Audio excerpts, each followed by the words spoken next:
গরম গরম নানপুরি কার না খেতে ভালো লাগে, তাই আজকে আমি তোমাদের সাথে শেয়ার করছি নানপুরির রেসিপি।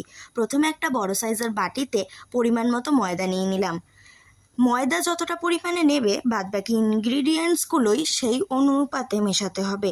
আমি এখানে 3 থেকে 4 কাপ মতো ময়দা নিয়েছি, তাই তার জন্য আমি এখানে হাফ চামচ লবণ, 1 চামচ চিনি আর 1 প্যাকেট গুঁড়ো দুধ আর মানে 1/4 স্পুন বেকিং সোডা অ্যাড করেছি।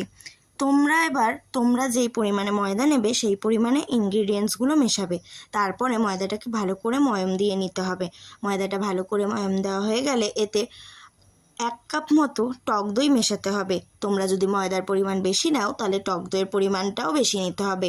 টক দইটা দিয়ে ভালো করে আবার ময়দাটাকে ময়ম দিতে হবে।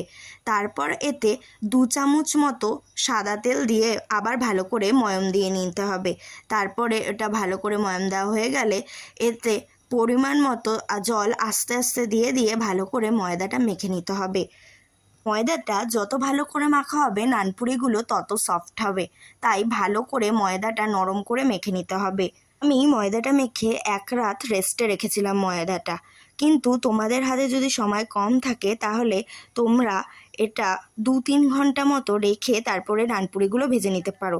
ময়দাটা আমি ঢেকে 1 রাতের জন্য রেখে দিয়েছিলাম। পরের দিন সকালে ময়দাটা আবার ভালো করে ময়াম দিয়ে লেচি কেটে নিলাম। সবকটা লেচি কেটে ভালো করে গোল পাকিয়ে নেওয়ার পর আমি গ্যাসের মধ্যে একটা কড়াই বসিয়ে তাতে পরিমাণ মতো সাদা তেল দিয়ে লো ফ্লেমে গ্যাসটা রেখে দিলাম তেলটা গরম হওয়ার জন্য। তারপর আমি বেলুন চাকিতে নানপুরিগুলি গোল আকারে ছোট ছোট করে বেলে নিলাম।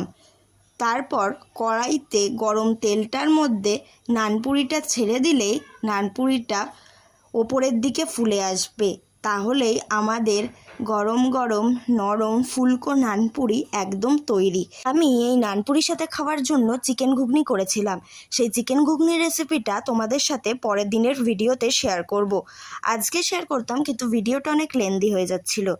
তোমরাও বাড়িতে নানপুরি বানিয়ে খেও আমার মতো করে, আর আমাকে কমেন্ট করে জানিও কেমন হয়েছে। তোমাদের সাথে কথা বলতে বলতে আমার সবকটা নানপুরি ভাজা হয়ে গেছে, সেটাই তোমাদের সাথে শেয়ার করলাম।